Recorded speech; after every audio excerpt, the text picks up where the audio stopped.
Hi guys, I'm Brian Andrew Stevens here, and I'm gonna be real with you today. I'm not making this video because I have everything figured out. I'm making it because I'm in it right now. I'm experiencing this for myself. I'm in one of those seasons in life where just nothing makes sense, where the plan I had for my life looks nothing like what's actually happening. And I know you're probably sitting there feeling exactly the same way. So today, I want to share 3 signs that you might actually be right in the middle of God's plan, even when it doesn't feel like it. Hey, look, if you clicked on this video, I don't think it was an accident, because this is for the person who's been praying, who's been faithful, who's been doing what they're supposed to do. And it still feels like God is quiet, like he's not moving, like maybe he's forgotten about you. Keep in mind that feeling is not evidence that he's absent. In fact, it might be the very opposite. Think about it this way. When I'm working on a piece in the shop, because I'm a woodworker, there are moments when nothing looks right yet. The wood's rough, the cuts aren't clean, and if you walked in right then, you'd be like, well, this just looks like a mess. But I know what it's gonna look like in the end,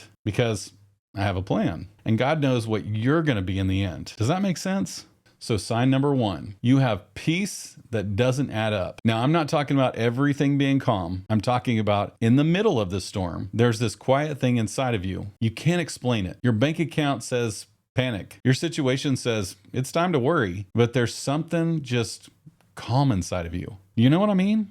So Philippians 4:7 calls it the peace that surpasses all understanding. And actually that phrase, surpasses understanding, means it doesn't make logical sense. So if you're in a hard season right now and you still have moments of unexplained peace, that's not denial.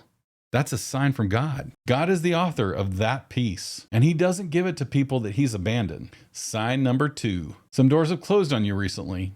And I know that doesn't sound like a good sign. Stay with me here, because here's what I've learned. God does open doors, but he also closes doors. And when it's happening, it often feels like loss. It feels like rejection. It can feel like failure. I've had things fall apart that I was so sure were the next thing. And I'm looking at the rubble going, God, what are you doing? But here's the thing. A closed door is still God guiding you. It's still God saying, nope, not that way. And if you trust in God in hard times, you have to trust his no just as much as you trust his yes. The redirect is the plan for now. Keep in mind, being steered away from something is just as intentional as being steered towards something. Hey, real quick, if this speaks to you, go ahead and click the thumbs up.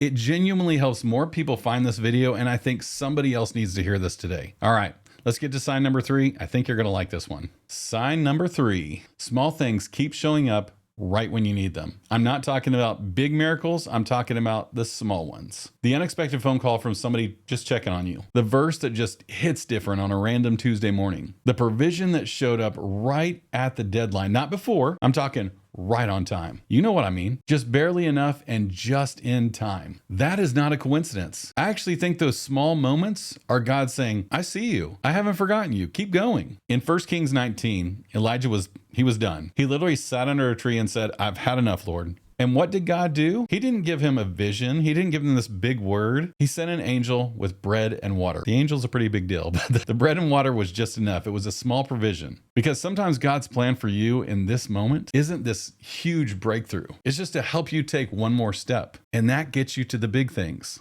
So with all that being said, here's the bottom line. If you've got peace that doesn't make sense, if doors have been closing that you don't want closed, and if small things keep showing up right when you need them, you might be right in the middle of God's plan and not even know it. I'm learning that trusting God in hard times isn't about having all the answers. It's about believing he does, and that is enough. If this encouraged you today, I'd really appreciate if you'd share it with somebody who needs to hear it. And if you haven't already, please subscribe, because I plan to make more content like this, talking about faith, life, and everything in between from a real perspective. I'm Brian Andrew Stevens. I'll see you on the next video.